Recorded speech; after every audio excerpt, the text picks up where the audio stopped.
बहुत अच्छा गीत। न शिव के कोई पूर्व था। हाँ जी। तो आज का जो हमारा लास्ट दिन है रमणीकता के ऊपर, जिसको इंग्लिश में बोलते हैं जॉयफुल केयर फ्री नेचर।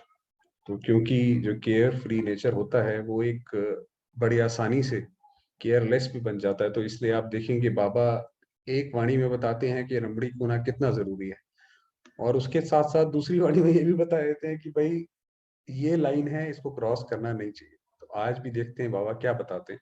तो बाबा कह रहे हैं आज ब्राह्मणों के अनादि रचता बाप दादा।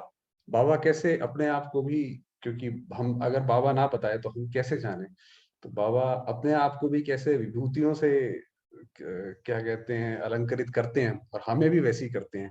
तो कितनी अच्छी लैंग्वेज है कि आज ब्राह्मणों के अनादि रचता, हमारे जो है अनादि रचता बाप दादा विशेष अपनी डायरेक्ट समीप रचना, श्रेष्ठ रचना ब्राह्मण बच्चों को देख रहे हैं। तो जो हम बाबा की समीप की रचना है डायरेक्ट, जैसे कोई कोई बहुत क्लोज होते हैं तो उनसे एक अलग ही स्नेह होता है। तो बाबा कह रहे हैं ऐसे देख रहे हैं बाप दादा की अति प्यारी रचना ब्राह्मण आत्माएं हो, जो समीप और समान बनने के लक्ष्य को सदा स्मृति में रख आगे बढ़ रहे। तो आज ऐसी आदि रचना को विशेष रूप से देख रहे थे। सर्व तीव्र पुरुषार्थी और पुरुषार्थी दोनों की गतिविधियों को देख रहे थे। तीव्र पुरुषार्थी बच्चे भी हैं और जो केवल पुरुषार्थी हैं। बाप दादा द्वारा मिली हुई श्रेष्ठ सहज विधि द्वारा कब तीव्र गति व कब तीव्र कभी कम गति दोनों ही प्रकार के ब्राह्मण बच्चों को देखा। तो कईयों की जो है हमारी पुरुषार्थ की स्थिति थोड़ी गति जो है उसकी ऊपर नीचे तो होती है, मगर कईयों की सदा ही तेज चल रही है। तो पढ़ाई, पालना और प्राप्ति, अब देखिए बाबा कैसे पूरी मुरली को एक सार में बांध दिया कि पढ़ाई, पालना और प्राप्ति, जो क्या कहते हैं बाप टीचर सतगुरु, तीनों का कर दिया, सबको एक जैसी एक द्वारा मिल रही है। फिर गति में अंतर क्यों? तीव्र पुरुषार्थी अर्थात फर्स्ट डिवीजन वाले, और पुरुषार्थी अर्थात सेकंड डिवीजन में पास होने वाले। तो आज सभी का विशेष, आज सभी का चार्ट चेक किया। कारण बहुत हैं लेकिन विशेष दो कारण है। देखिए पूरी साइकोलॉजी जो है बाबा दो कारण में बता रहे हैं। चाहना सबकी फर्स्ट डिवीजन की है, सेकंड डिवीजन में कोई आना नहीं चाहता, लेकिन लक्ष्य और लक्षण दोनों में अंतर पड़ जाता है कि जो लक्ष्य हम रखते हैं क्या उसी हिसाब से हमारे लक्षण होते हैं, उसमें अंतर पड़ जाता है। विशेष दो कारण क्या देखे? एक, संकल्प शक्ति, जो हम संकल्प जो हम करते हैं वो हमारे कितने व्यर्थ हैं और वो कितने पावरफुल हैं। तो जो सबसे श्रेष्ठ शक्ति है दुनिया में, तो लोग कहते हैं संकल्प क्या बड़ी बात है, आपने विचार करा किसी के लिए ऐसा हो जाए, वो तो कहते हैं भाई इसका कोई वैल्यू नहीं। बाबा कहता है ये सबसे श्रेष्ठ शक्ति है, उसको यथार्थ रीति स्वयं प्रति व सेवा प्रति समय प्रमाण कार्य में लगाने की यथार्थ रीति नहीं है। तो पहला तो बताया कि अपने अपनी अच्छाई के लिए और दूसरे के कल्याण के लिए वो नहीं लगाते। दूसरा कारण, वाणी की शक्ति को यथार्थ रीति समर्थ रीति से कार्य में लगाने की कमी। तो इन दोनों में कमी का कारण क्या है? यूज के बजाय लूज। तो शब्दों में थोड़ा अंतर है। आपको पता है भगवत गीता को गीता ही क्यों कहा गया?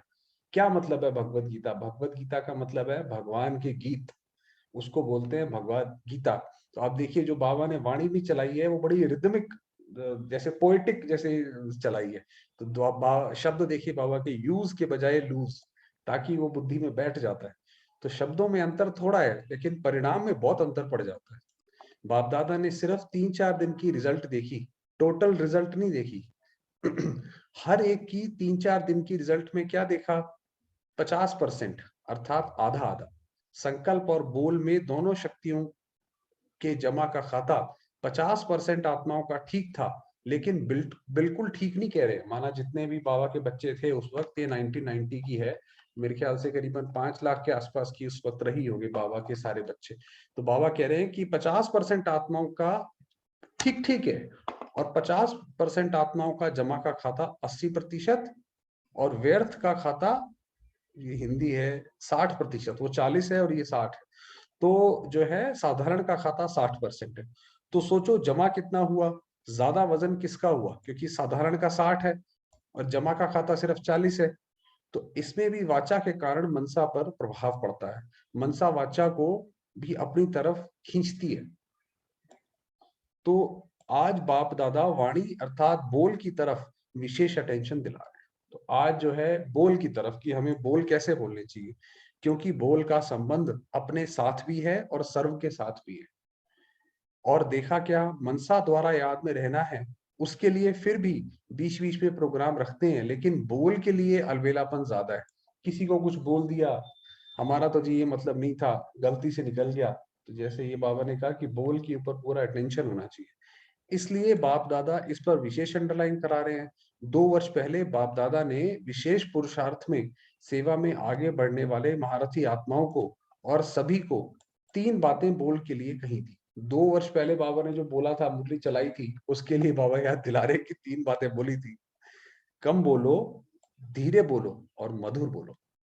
तो ये बोलना कि जितना हो सके हम कम बोलें और जो है धीरे बोले और मधुर बोले। व्यर्थ बोलने की निशानी है वह ज्यादा बोलेगा। मजबूरी से समय प्रमाण, संगठन प्रमाण अपने को कंट्रोल करेगा, कि जैसे कहीं बैठे हैं किसी उसमें, लेकिन अंदर ऐसा महसूस करेगा जैसे कोई ने शांति में चुप रहने के लिए बांधा है। व्यर्थ बोल बड़े से बड़ा नुकसान क्या करता है? एक तो शारीरिक एनर्जी समाप्त होती है क्योंकि खर्च होता है, दूसरा समय व्यर्थ जाता है। व्यर्थ बोलने वालों की आदत क्या होगी? छोटी सी बात को बहुत लंबा चौड़ा करेगा और बात करने का तरीका कथा माफिक होगा। कहानी, अरे हम आपको बताते हैं ये कहानी शुरू कहाँ से हुई, इन्होंने हमें आज की बात थोड़ी बोली है, ये तो इन्होंने 10 साल पहले 5 साल पहले से इन्होंने ऐसे कर रखा है, हम आपको क्या बताएं। तो जैसे कथा, जैसे कथा सुनाते हैं ना भागवत में, कि भाई वो वहां गया ऐसा करा, तो वो होगी। उससे एनर्जी भी समाप्त होती है और समय भी व्यर्थ जाता है। जैसे रामायण महाभारत की कथा इंटरेस्ट से सुनाते हैं ना, खुद भी रुचि से बोलेगा, दूसरे की भी रुचि पैदा करेगा कई लोग ऐसे बोलते हैं, वो बात ऐसे करते हैं कि क्या कहते हैं, सुनने में बड़ा मजा आता है, हालांकि बताएंगे नेगेटिव व्यर्थ, तो वो ऐसे रुचि पैदा करते हैं। लेकिन रिजल्ट क्या होती है? रामायण महाभारत की रिजल्ट क्या है? राम वनवास गया और कौरवों और पांडवों की युद्ध हुई जैसी दिखाते हैं। सार कुछ भी नहीं, लेकिन सास बहुत रमणीक होता है। भाई महाभारत में क्या कहते हैं, भाई वो पांडव जो है सब जीता, उसके बाद क्या कहते हैं, पांडवों पहाड़ों पे गल मरे हैं जी, जो राज्य भाग्य था वो तो त्याग कर दिया, और राम ने भी सीता को छुड़ाया, सब करा, और जब घर लाया तो फिर घर से निकाल दिया। तो बाबा कहता है तो सुनने में तो बहुत अच्छा लगता है, मगर उसका सार कुछ नहीं है। तो इसको कहते हैं कथा। व्यर्थ बोलने वाले माया के प्रभाव के कारण जो कमजोर आत्मा है, उन्हों को सुनने और सुनाने के साथ ही बहुत जल्दी बनाते हैं। तो ऐसे जो व्यक्ति होंगे, जो ऐसे कथावाचक होंगे, तो उनका सर्कल भी बड़ा होगा। तो ऐसी आत्मा एकांत प्रिय नहीं हो सकती, इसलिए वे साथी बनाने में बहुत होशियार होगा। क्योंकि जो बाबा योग बताते हैं उसमें तो बाबा एकांत का बहुत बड़ा महत्व बताते हैं, कि अपने आप को एक के अंत में टिका देना, एक शिव बाबा के उसमें टिका देना, तो एकांत का ये महत्व है।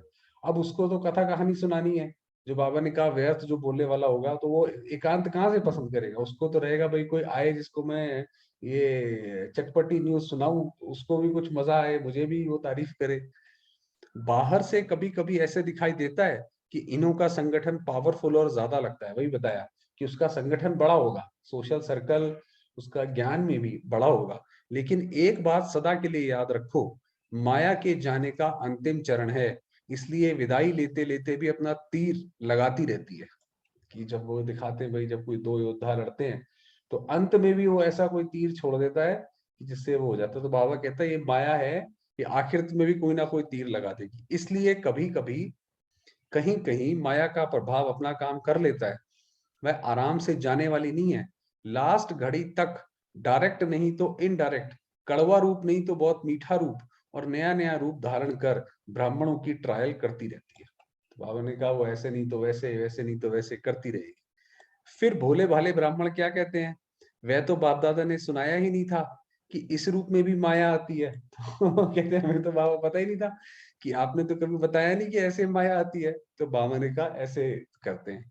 अलबेलेपन के कारण अपने को चेक नहीं करते। अलबेलापन माना कि कोई बात नहीं, इग्नोर कर दिया, और सोचते हैं कि बाप दादा तो कहते हैं माया आएगी। भाई कई लोग क्या करते हैं, जब माया आ जाती है परेशान हो जाते हैं, स्थिति गिर जाती है, तो कहते हैं भाई ये तो बाबा ने बोला हुआ है ना कि माया आएगी। तो बाबा कहते हैं आधा अक्षर याद रखेंगे कि माया आएगी, लेकिन माया जीत बनना है वह भूल जाते हैं। बाबा कहते हैं ये बच्चे जो है वो खेल करते रहते हैं। कि बाबा ने बताया कि बोल के ऊपर ध्यान रखो, कम बोलो, धीरे बोलो, मधुर बोलो। और बात, व्यर्थ व साधारण बोल के भिन्न भिन्न रूप देखे। एक, सीमा से बाहर अर्थात लिमिट से परे हंसी मजाक। दूसरा, टॉन्टिंग वे।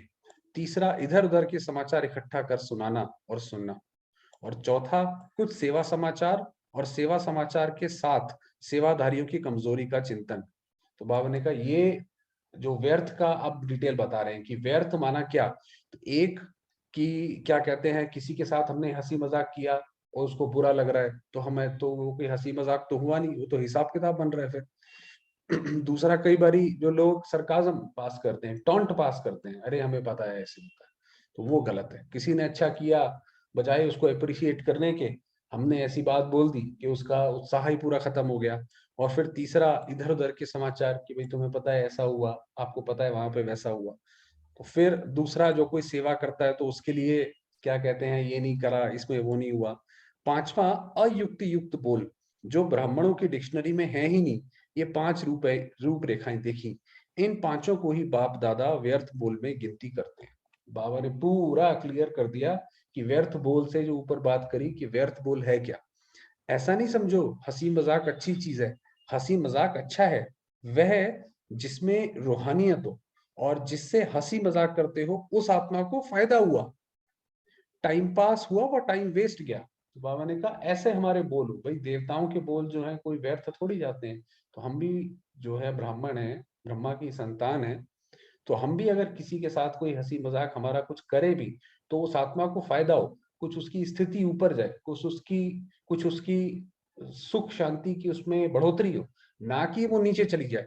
रमणीकता का गुण अच्छा माना जाता है, लेकिन व्यक्ति, समय, संगठन, स्थान, वायुमंडल के प्रमाण रमणीकता अच्छी लगती है। आपको पता है, मान लीजिए अगर कोई ऐसी शोक सभा में चला जाए और बोले कि भाई हम तो बड़े रमणीक हैं, वहां पे हंसी मजाक करने लग जाए, तो वहां उसको अच्छा नहीं मानेंगे।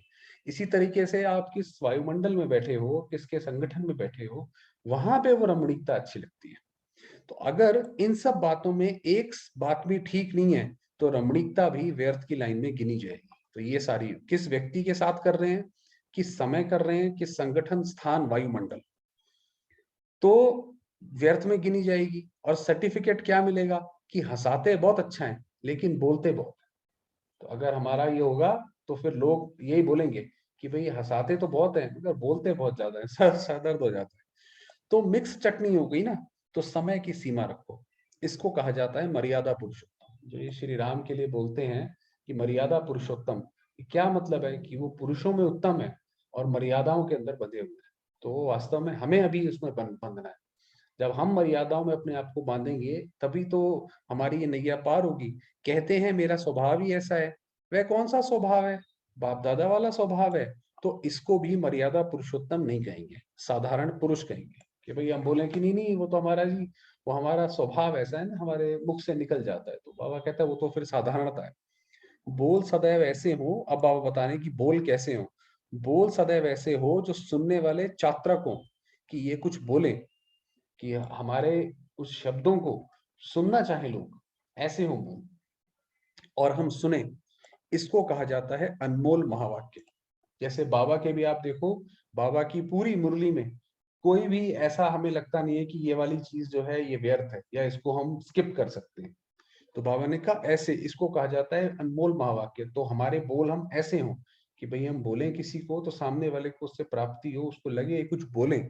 महावाक्य ज्यादा नहीं होते हैं, जब चाहे तब बोलता रहे, इसको महावाक्य नहीं कहेंगे।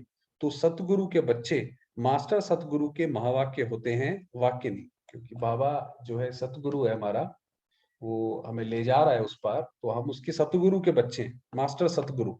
तो हमारे जो हैं वो वाक्य नहीं हो, महावाक्य हो। व्यर्थ बोलने वाला अपनी बुद्धि में व्यर्थ बातें, व्यर्थ समाचार, चारों ओर का कूड़ा किचरा जरूर इकट्ठा करेगा, क्योंकि उनको कथा का रमणीक रूप देना पड़ेगा। वही बताया कि भाई उसको तो जब तक यहाँ से 4-5 जगह से चीजें मिलेंगी नहीं, जब तक वो चीजें कुछ इकट्ठी करेगा नहीं, तो सुनाएगा क्या वो। तो जैसे शास्त्रवादियों की बुद्धि है ना, इसलिए जिस समय और जिस स्थान पर जो बोल आवश्यक है युक्ति युक्त हैं, स्वयं की और दूसरी आत्माओं के लाभ लायक हैं, वही बोल बोलो। बाबा ने कहा ये हम बोल पे अपना ध्यान रखें, क्योंकि बाबा हमें वहां ले जा रहा है तो सारे मैनर्स तो सिखाएगा ना। तो ये जैसे डिवाइन मैनर्स है जो बाबा ने बताया। बोल के ऊपर अटेंशन कम है, इसलिए उस पर डबल अंडरलाइन। तो बाबा ने कहा बोल के ऊपर कम है, इसलिए बोल के ऊपर ध्यान दो। तो आज ये पूरा का पूरा कैसे बताया कि रमणीकता गुण अच्छा है, मगर समय, संगठन, व्यक्ति, वायुमंडल, उनको देख के करो। चलिए थोड़ी देर बाबा को याद करते हैं, 10 मिनट।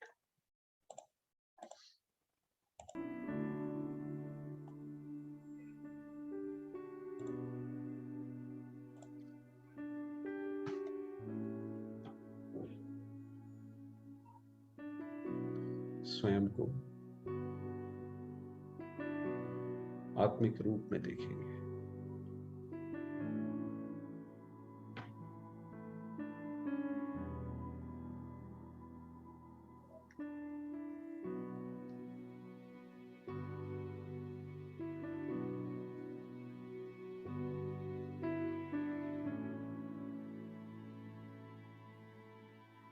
मैं आत्मा, ज्योतिर्बिंदु,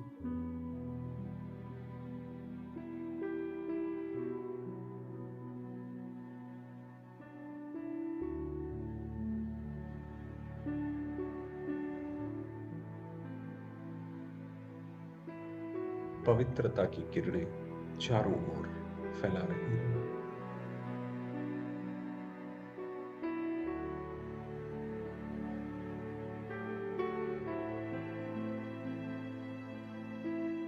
इस शरीर को,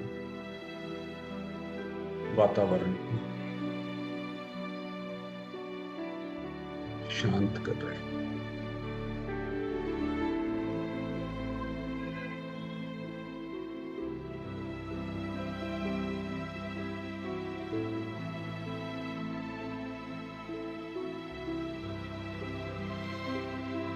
मैं आत्मा, प्यारे बाबा, शिव बाबा,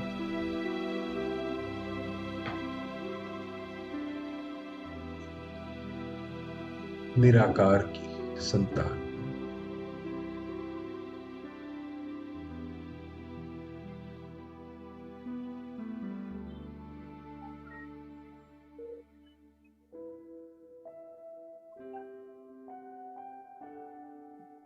सदाशिव, स्वयं परमात्मा,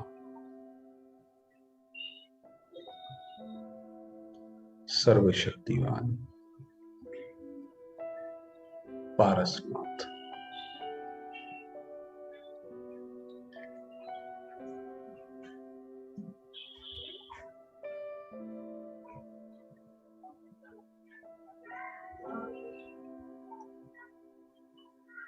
जिनका स्नेह,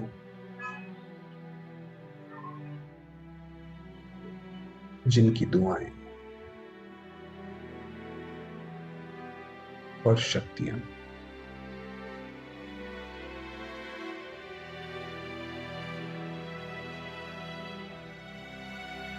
मुझ आत्मा पर बरस रही।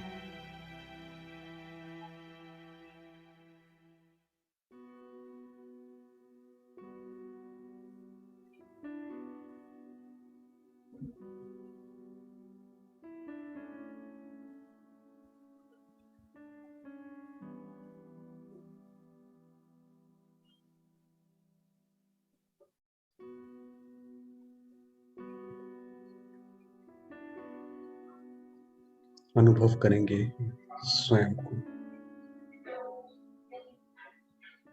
इन परमात्मा किरणों के झरने के नीचे।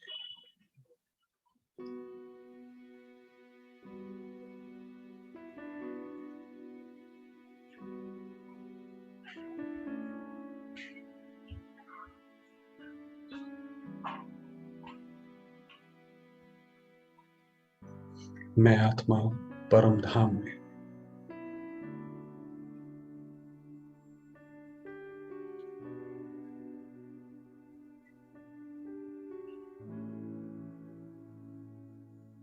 पाप कटेश्वर शिव बाबा,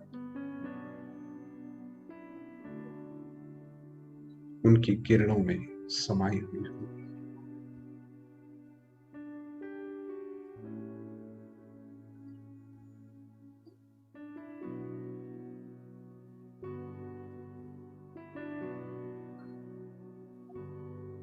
लवलीन स्थिति में हूं।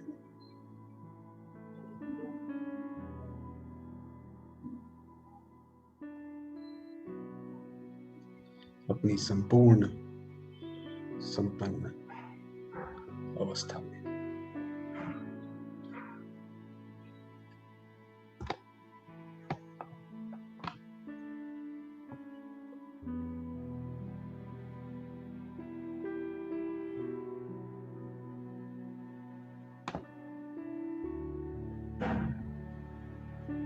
प्यारे बाबा की अनेकानेक किरणें मुझ आत्मा पर पड़कर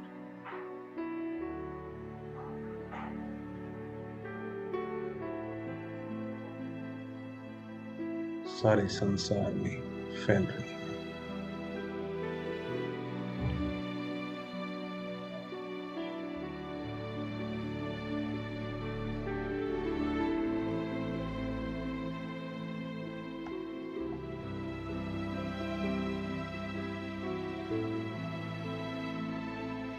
सर्वात्माओं को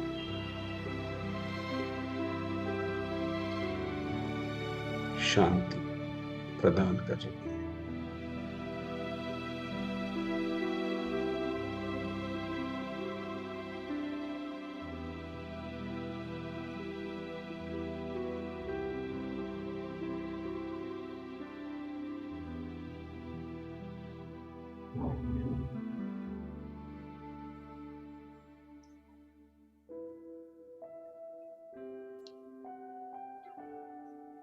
सर्वात्माएं ज्योतिर्बिंदु एक पिता की संतान,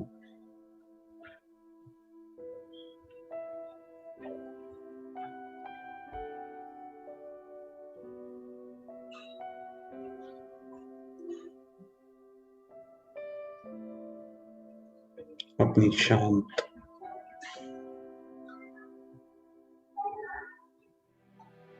अनादि अवस्था में है।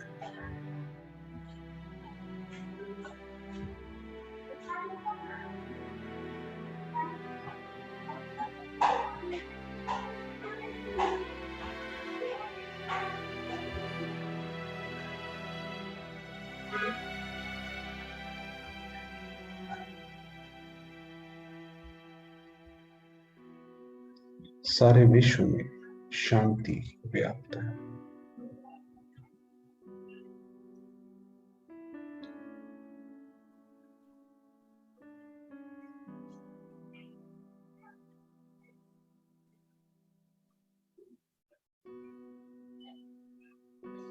अनुभव करेंगे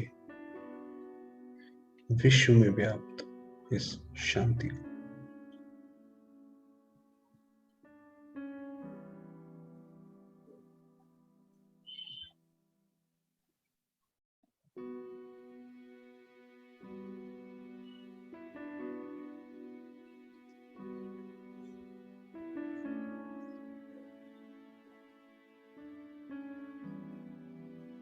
सर्वात्माएं एक पिता की ओर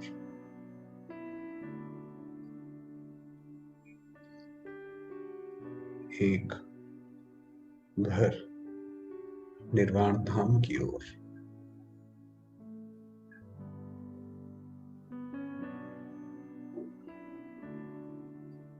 आकर्षित हो रही है।